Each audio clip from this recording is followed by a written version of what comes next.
सरकार पर तुष्टीकरण, महिला और दलित उत्पीड़न के आरोप लगाते हुए भाजपा प्रदेश प्रवक्ता अमित गोयल ने कहा कि जो लोग हम पर आरोप लगाया करते थे कि ये लोग मंदिर तो बनाएंगे लेकिन तारीख नहीं बताएंगे, उन सभी को मैं आगामी 22 जनवरी 2024 को प्रभु श्री राम के भव्य मंदिर में रामलला की स्थापना के अवसर पर आमंत्रित करता हूं। साथ ही अमित गोयल ने कहा कि कांग्रेस पार्टी देश में यह मानकर चलती है कि अल्पसंख्यक समुदाय उसका वोट बैंक है और उसे सुरक्षित करने के लिए देश की सुरक्षा से समझौता करने के लिए भी तैयार रहती है। यानी कुछ मुद्दों पर अमित गोयल से नवतेज टीवी ने खास बातचीत की।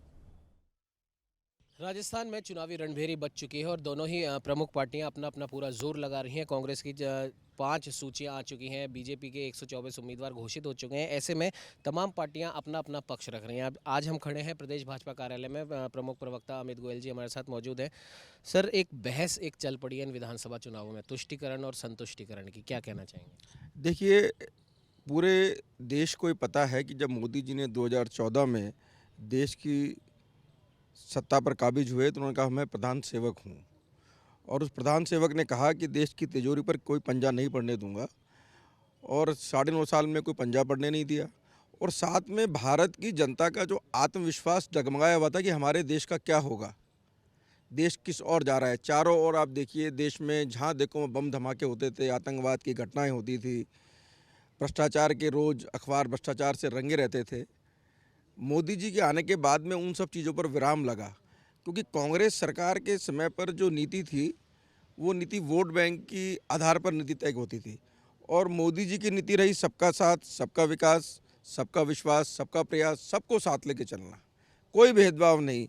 इस भारत भूमि पर पैदा होने वाला हर व्यक्ति एक समान नज़रों से देखा जाएगा, सबको समान सुविधाएं मिलेंगी और सबको समान सम्मान मिलेगा। लेकिन कांग्रेस के राज में वोट बैंक की राजनीति के आधार पर सम्मान तय होता था, और विशेषकर आप जानते हैं कि इसमें बहुत सारे प्रमाण हैं कि देखिए 500 सालों का हमारा संघर्ष रहा, भारत की आस्था राम जी पर कैसी है, भारत की क्या पूरे विश्व की आस्था है मर्यादा पुरुषोत्तम भगवान श्री राम पे, तो और किस तरह से भगवान श्री राम के अस्तित्व को काल्पनिक बता दिया गया। आप सबने देखा किस तरह से जब एक बाबरी ढांचे का ध्वंस हुआ तो कांग्रेस सरकार थी, हमारी 4 राज्यों में सरकारों को बर्खास्त किया गया। किस तरह से कांग्रेस नेता कपिल सिब्बल ने प्रयास किया कि किसी भी तरह से सुनवाई लटकी रहे, राम मंदिर पर निर्णय नहीं आए। असंख्य सनातन धर्म मान्य लोगों ने अपना बलिदान दिया इस राम मंदिर निर्माण के लिए, और हमारी एक संकल्प था, ये मानिए, कि राम मंदिर के निर्माण का मार्ग हम प्रशस्त करेंगे, और प्रभु श्री राम ने कृपा की, और ये राम मंदिर निर्माण का जो भागीरथ प्रयास भाजपा के लोगों के द्वारा शुरू किया गया और वो मोदी जी के कार्यकाल में अब संपन्न होने जा रहा है। 22 जनवरी को मोदी जी इस भव्य राम मंदिर का उद्घाटन करेंगे। तो जो लोग हम पर तंज कसते थे कि मंदिर वहीं बनाएंगे लेकिन डेट नहीं बताएंगे, तो 22 जनवरी की डेट उनके लिए, वो आ सकते हैं वहाँ पे और भव्य राम मंदिर में राम जी का आशीर्वाद लेवें तो अच्छा रहेगा। सर, एक सवाल ये भी, अगर ये तो आपने राष्ट्र की बात करी, राष्ट्र निर्माण की बात करी, तुष्टीकरण संतुष्टीकरण की बात करी, लेकिन वर्तमान परिस्थितियों की अगर बात करें तो बीजेपी कहीं ना कहीं आरोप लगा रही थी मुख्यमंत्री अशोक गहलोत के ओएसडी लोकेश शर्मा के ऊपर। कई प्रकार के आरोप लगे, ईडी की एंट्री राजस्थान में हो चुकी है, उसको विपक्ष द्वारा उसको घेरा जा रहा है, उसकी आलोचना की जा रही है, ईडी को केंद्र सरकार का तोता बताया जा रहा है। लेकिन आज एक कह सकते हैं घटनाक्रम घटित हुआ है राजस्थान में, सचिवालय के अंदर उन्हीं ओएसडी लोकेश शर्मा के कमरे में आग लग गई, और ताज्जुब की बात यह कि किसी ने भी फायर ब्रिगेड को सूचित नहीं किया। देखिए, मुझे आश्चर्य होता है कि कांग्रेस सरकार के राज में सचिवालय जो हैं ये अपराधों का अड्डा बन चुके हैं।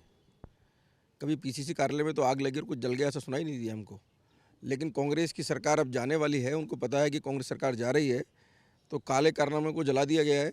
लेकिन राजस्थान की जनता से जो उनकी छवि बैठ गई है, जो उनको जानकारी है कि पूरी सरकार 5 साल तक भ्रष्टाचार में अखंड रूप से डूबी रही, उसको कैसे निकालेंगे।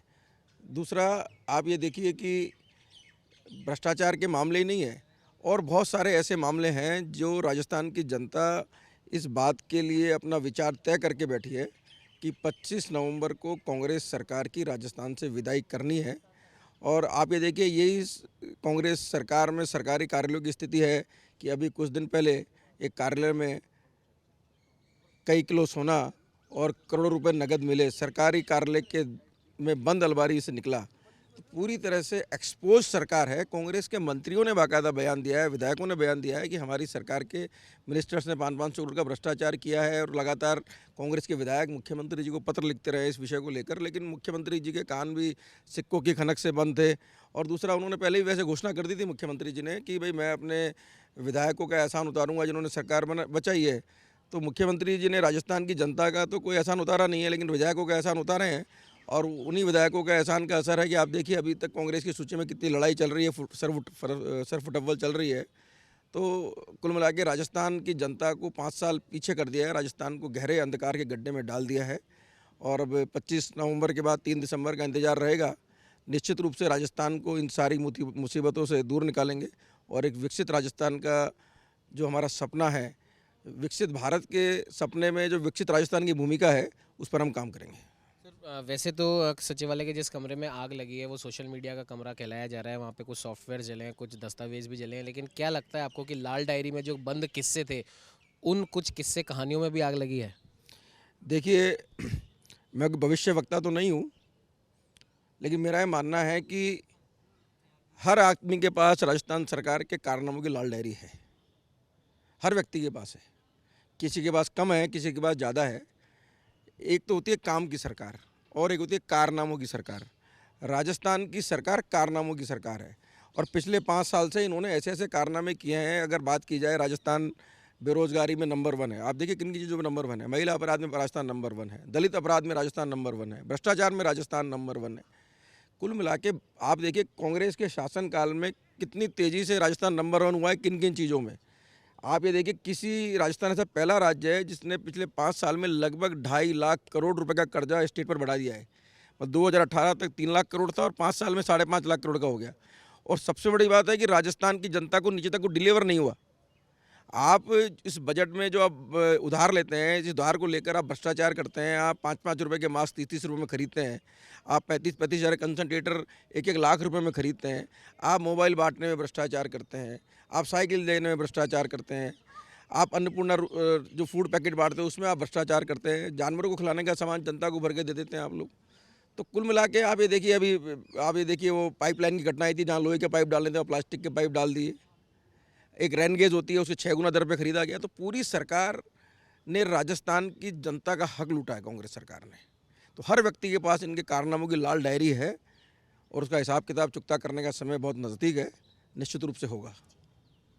ये थे हमारे साथ अमित गोयल जी। इनका साफ तौर पर कहना है कि तुष्टीकरण और संतुष्टीकरण का जो एक बारीक जो महीन धागा था वो कहीं ना कहीं इस वर्तमान कांग्रेस सरकार में टूट गया है, और तुष्टीकरण की पराकाष्ठा कांग्रेस सरकार ने राजस्थान की इस जनता को दिखाई। और साथ ही साथ बात करें आज जो सचिवालय में आग लगी, हालांकि वो सोशल मीडिया का कमरा था, लेकिन कहीं ना कहीं अमित गोयल जी का साफ तौर पर कहना है कि सोशल मीडिया के उस कमरे में भी कुछ ना कुछ ऐसे राज छुपे थे जो कि अब जलकर खाक हो गया। क्योंकि ताज्जुब इस बात पर होता है कि आग लगने के बावजूद उसकी सूचना फायर ब्रिगेड को नहीं दी गई, और अमित गोयल जी ने साफ कह दिया कि ये कार्य करने वालों की नहीं, कारनामों करने वालों की ये सरकार है, और इन कारनामों की सजा आने वाले समय में अब जनता इस वर्तमान कांग्रेस सरकार को जरूर दिखाएगी। सहयोगी कैमरामैन अजय के साथ उमंग माथुर, नवतेज टीवी, जयपुर।